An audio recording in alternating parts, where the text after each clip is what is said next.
Veamos el cálculo de coeficientes de fugacidad en mezclas. Recordemos que el logaritmo natural del coeficiente de fugacidad molar parcial del componente I en una mezcla corresponde a la propiedad molar logaritmo natural del coeficiente de fugacidad de la mezcla. Por definición, una propiedad molar parcial es igual a la derivada de la propiedad total, es decir, de n por la propiedad, con respecto al número de moles I de componente en el sistema, a temperatura, presión y número de moles J distinto de I constantes. De aquí surge entonces que el valor del coeficiente de fugacidad molar parcial del componente I en la solución va a depender de la composición de la mezcla. Entonces depende de la forma en que el modelo PVT o ecuación de estado que utilicemos cuantifica la variación de las propiedades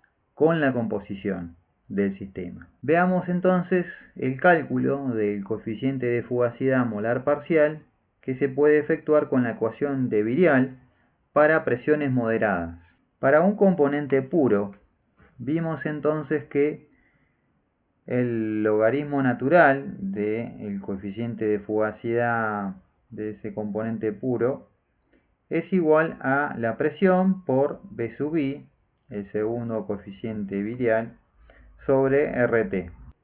Para una mezcla, entonces, el logaritmo natural de la fugacidad será igual a P por V sobre RT. Es decir, V ahora va a representar el segundo coeficiente virial de la mezcla. En este caso representa el segundo coeficiente virial, pero del componente puro. Debemos entonces calcular el segundo coeficiente virial de la mezcla para evaluar el logaritmo natural del coeficiente de fugacidad de esta mezcla. Según la termodinámica estadística, el segundo coeficiente de virial de una mezcla es una función cuadrática en composición, la cual se puede calcular a partir de una doble sumatoria, que está dada por I sub I, la fracción molar del componente I, por I sub J, por los coeficientes viriales B y J.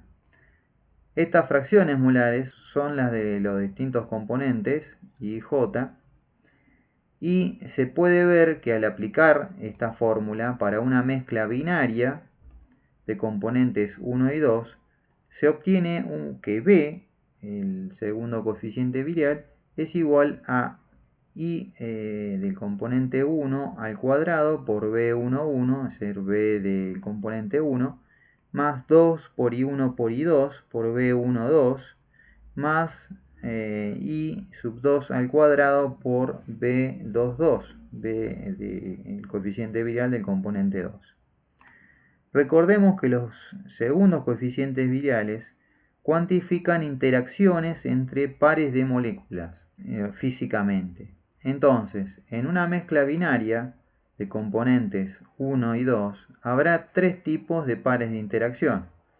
Interacciones entre los pares de moléculas del compuesto 1 puro, las interacciones según el segundo coeficiente B22 del virial del compuesto 2 puro, y las interacciones entre la molécula del compuesto 1 y del compuesto 2, dada por el segundo coeficiente de virial cruzado.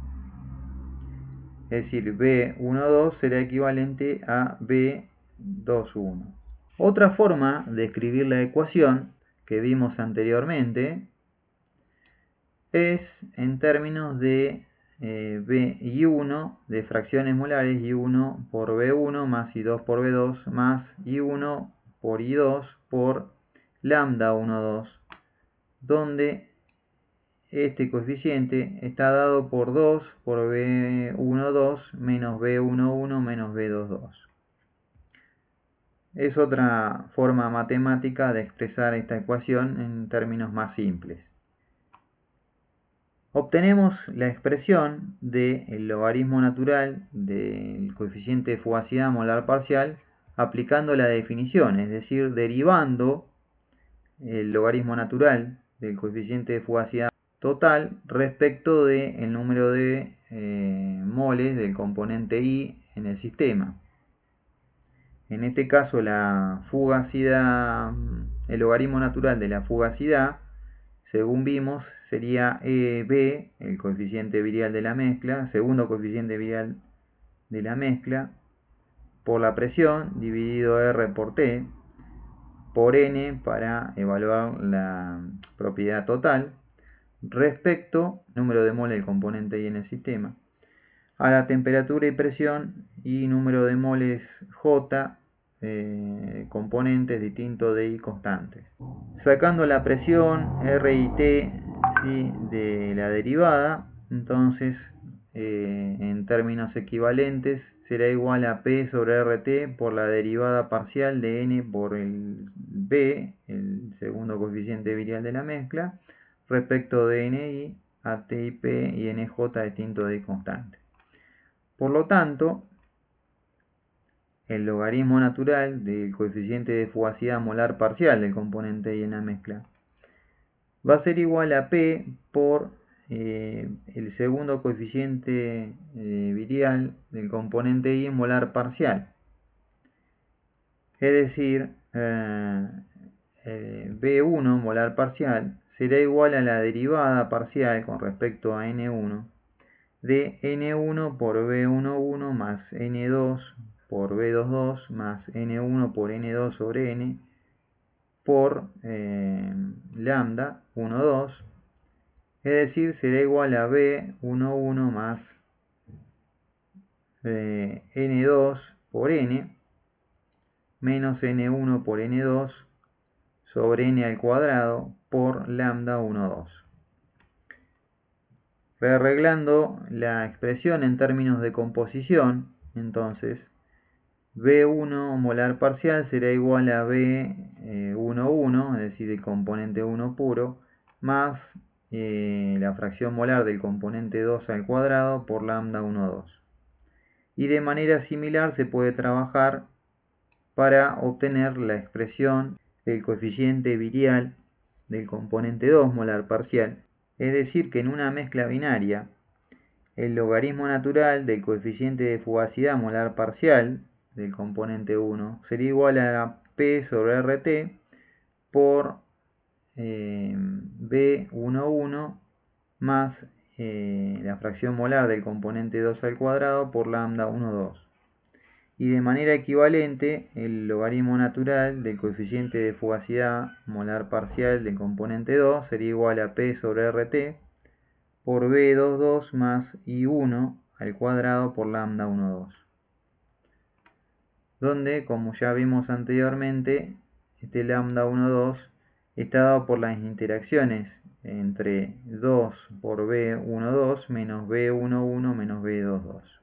También se puede hallar el coeficiente de fugacidad molar parcial de un componente en la mezcla a partir de ecuaciones de estado cúbicas. En este caso, debemos proponer reglas de mezclado que nos permitan calcular los parámetros de estas ecuaciones para la mezcla. En el caso de B, del covolumen, estarían dados por la sumatoria, ¿sí?, desde I igual 1 a N de I sub I por B sub I.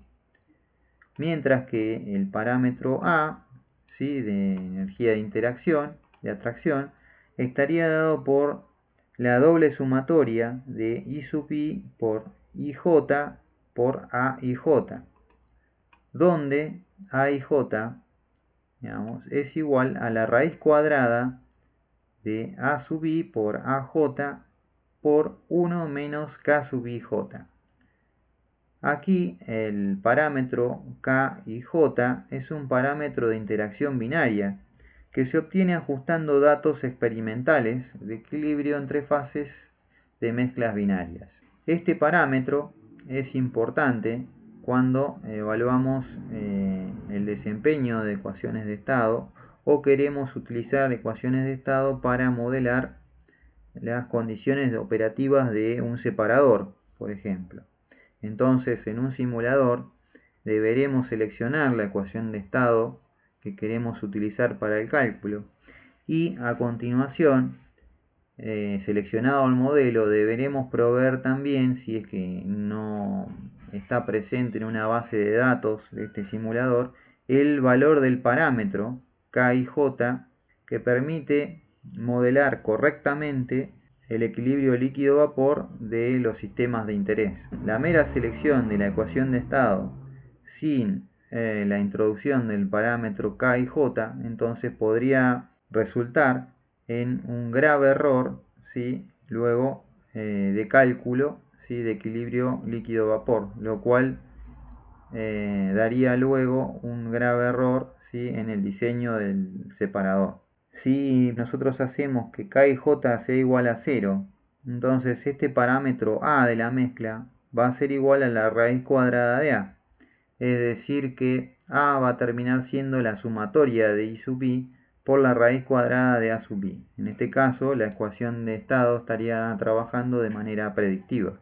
Realizando las derivadas pertinentes, entonces, del logaritmo del coeficiente de fugacidad de la mezcla, a partir de propiedades PBT evaluadas con Van der Waals, se obtiene el logaritmo natural del coeficiente de fugacidad molar parcial de un componente I en la mezcla, que está dada por la expresión que podemos ver, ¿sí? En la transparencia. También se puede trabajar de manera similar con la ecuación de Schwabe-Rellich y Kwon.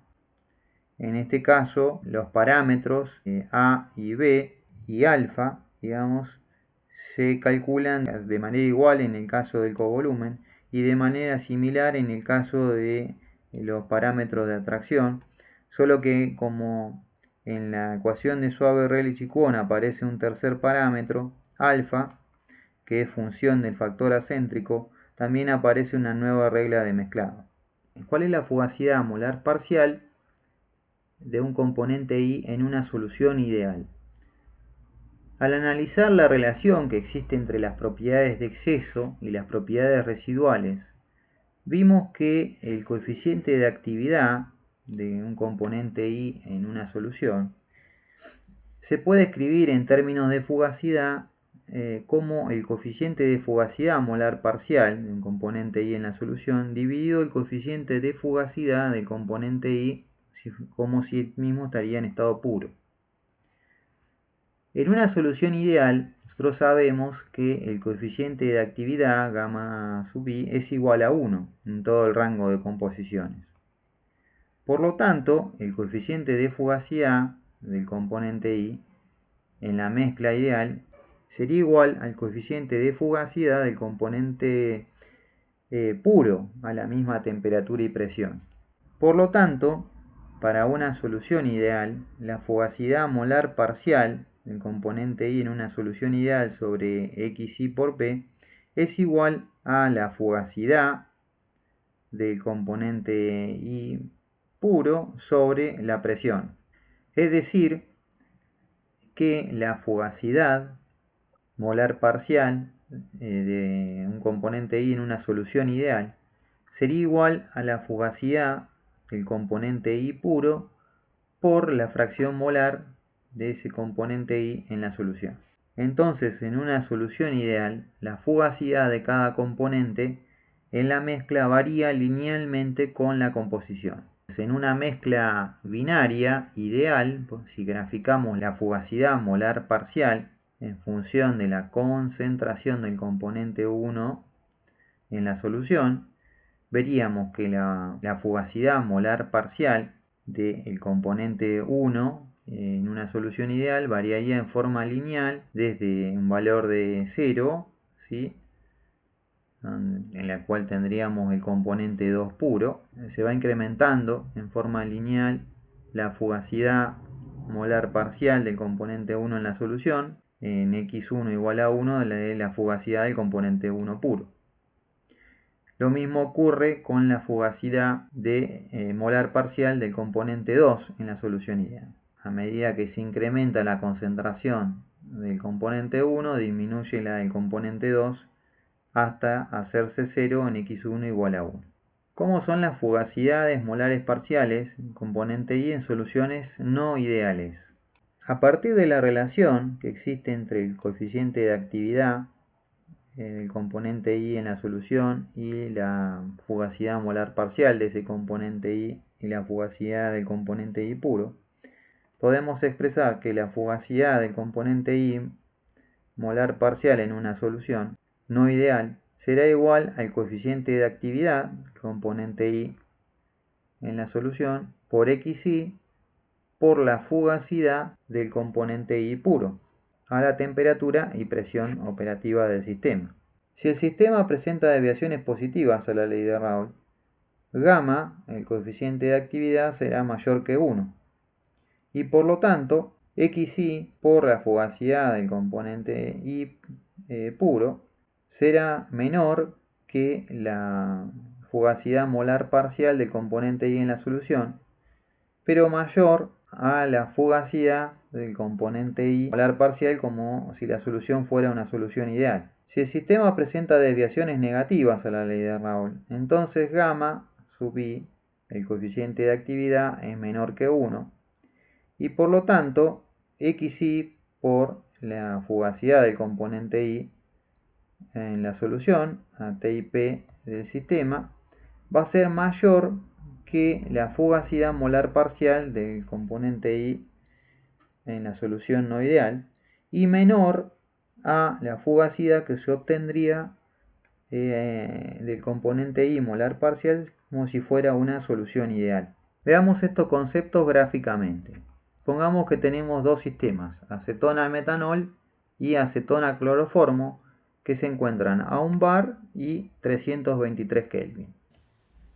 En la figura se observa entonces la fugacidad molar parcial de la acetona en el sistema binario acetona-metanol respecto de la composición de acetona en la mezcla.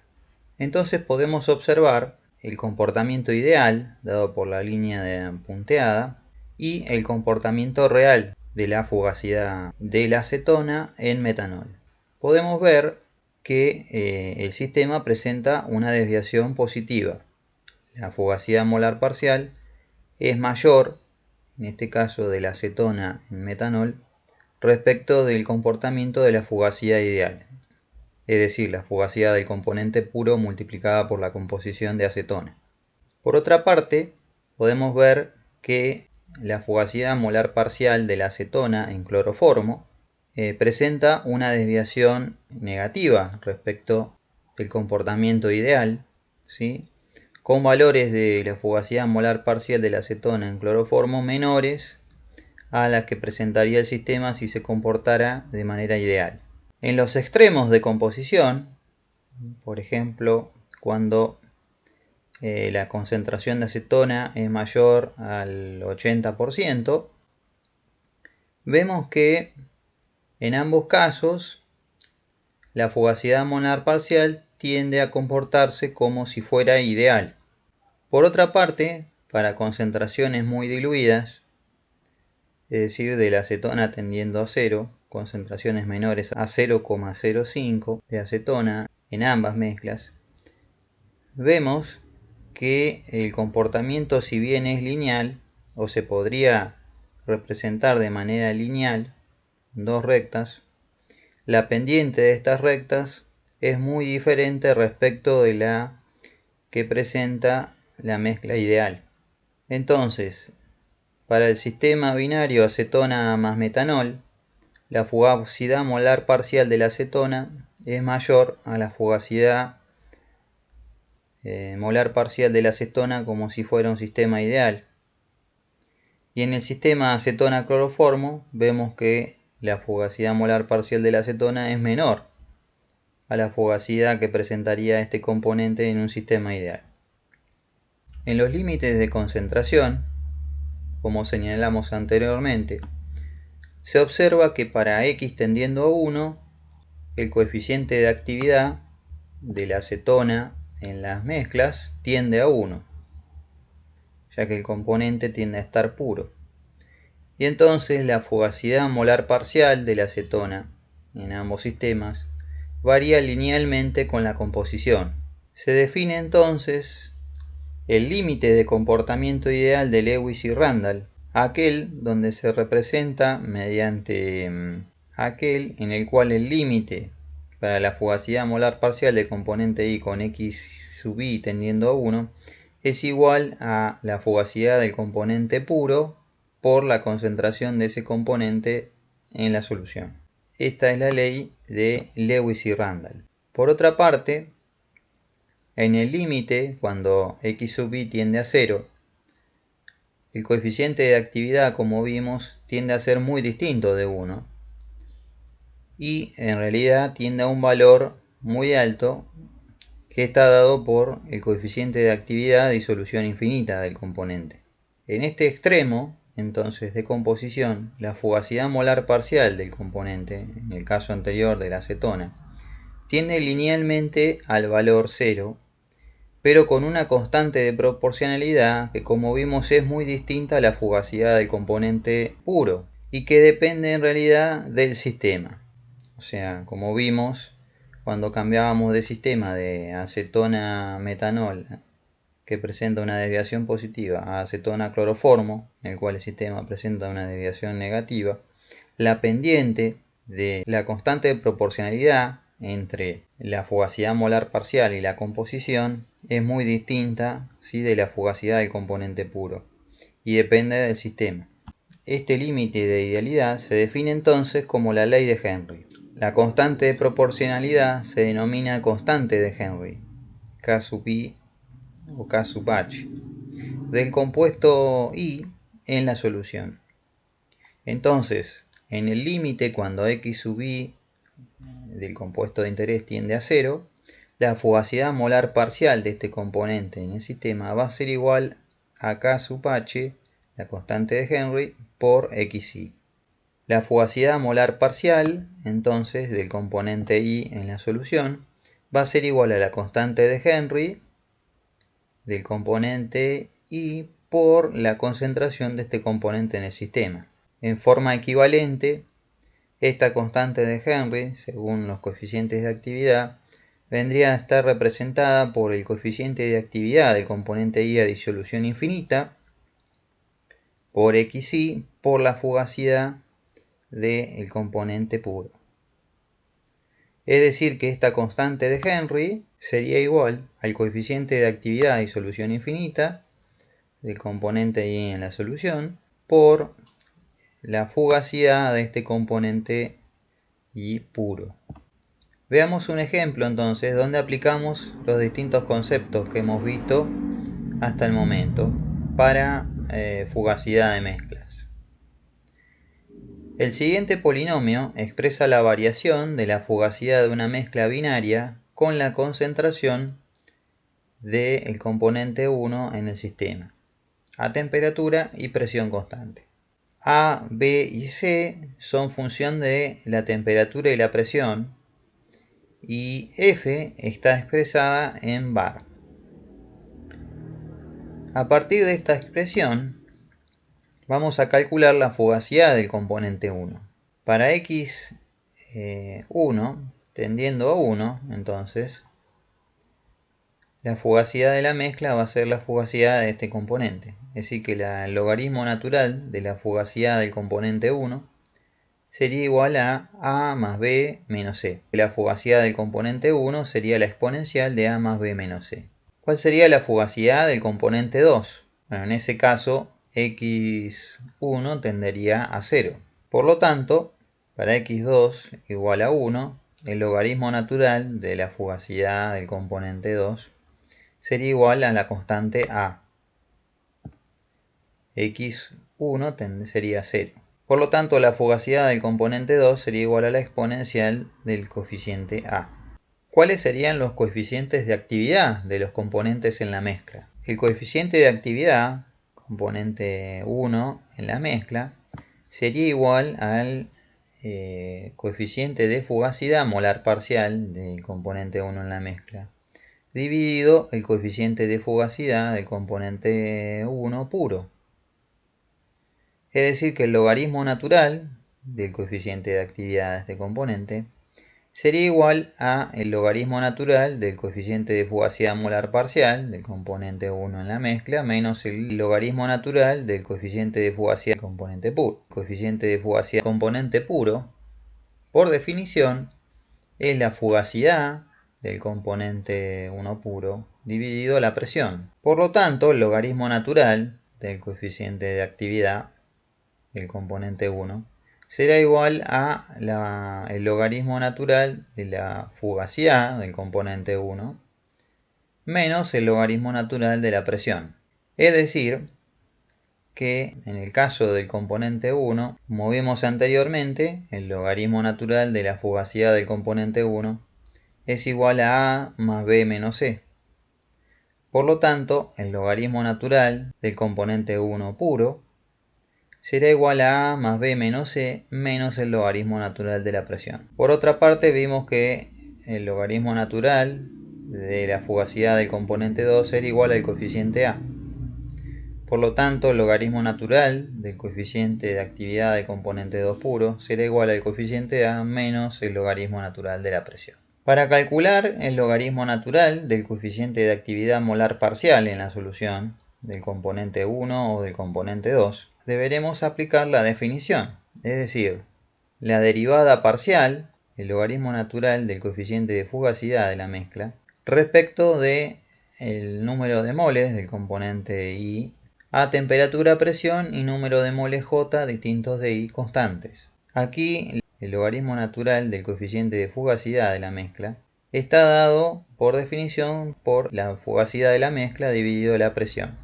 N es para calcular la propiedad total. De manera que en este caso esto sería lo mismo que hacer N por A más N1 por B menos N1 cuadrado por C dividido N menos N por el logaritmo natural de la presión con respecto a el número de moles, ¿sí?, del componente I a temperatura, presión y número de moles J distintos de I constante.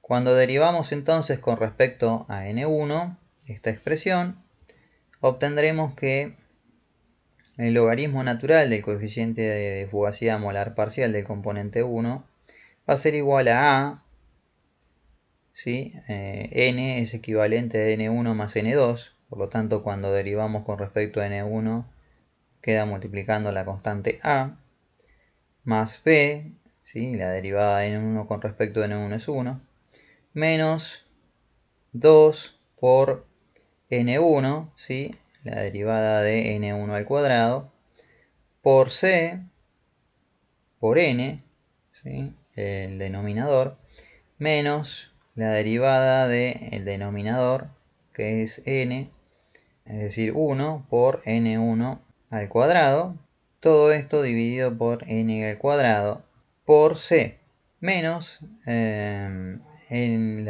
logaritmo natural de la presión. Es decir, que el logaritmo natural del coeficiente de fugacidad molar parcial del componente 1 en la solución será igual a A más B menos 2 por x1 menos x1 al cuadrado por C menos el logaritmo natural de la presión, mientras que el logaritmo natural del coeficiente de fugacidad del componente 2 en la solución será igual a A más n1 al cuadrado sobre n al cuadrado por C menos el logaritmo natural de la presión. Pasando estas variables a composición o fracción molar del componente 1, el logaritmo natural del coeficiente de fugacidad del componente 2 en la solución será igual a A más x1 al cuadrado por C menos el logaritmo natural de la presión. Por lo tanto, al hacer entonces el logaritmo natural del coeficiente de fugacidad molar parcial del componente 1 en la solución menos el logaritmo natural del coeficiente de fugacidad del componente 1 puro, obtendremos esta expresión que tenemos aquí.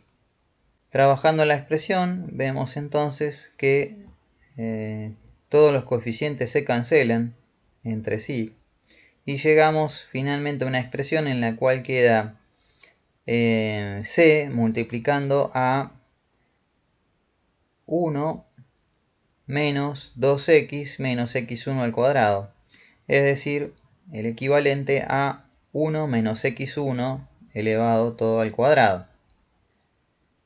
1 menos x1 es x2. Por lo tanto, el logaritmo natural del coeficiente de actividad del componente 1 en la solución sería igual a c por x sub 2 al cuadrado.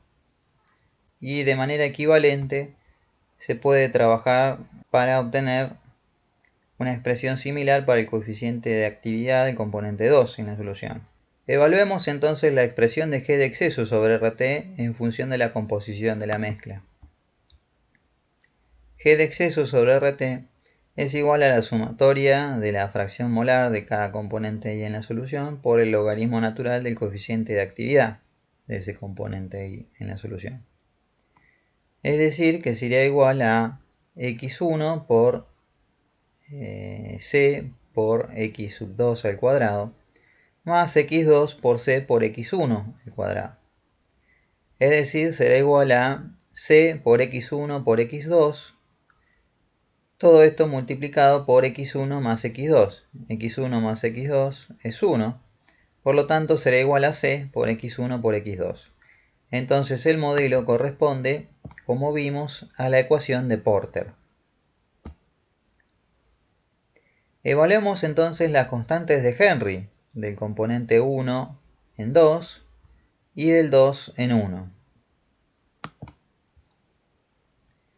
La constante de Henry del componente I en una solución, como vimos, es igual al coeficiente de actividad a disolución infinita de ese componente I por la fugacidad del componente I puro. Por lo tanto, el logaritmo natural de la constante de Henry de ese componente I será igual al logaritmo natural del coeficiente de actividad de disolución infinita más el logaritmo natural de la fugacidad del componente I. Según el modelo de coeficiente de actividad que acabamos de ver anteriormente, el logaritmo natural del coeficiente de actividad del componente 1 es igual a c por x sub 2 al cuadrado. Es decir que cuando x1 tiende a 0, x2 va a tender a 1, y por lo tanto el logaritmo natural del coeficiente de actividad de disolución infinita va a ser igual a c. Por otra parte, también vimos que el logaritmo natural de la fugacidad del componente 1 en la solución es igual a más b menos c.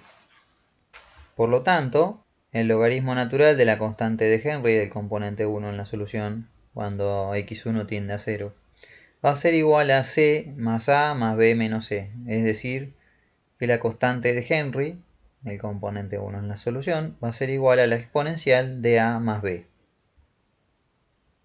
Mientras que trabajando de manera similar para la constante de Henry del componente 2, cuando x1 tiende a 1, va a ser igual a c más a.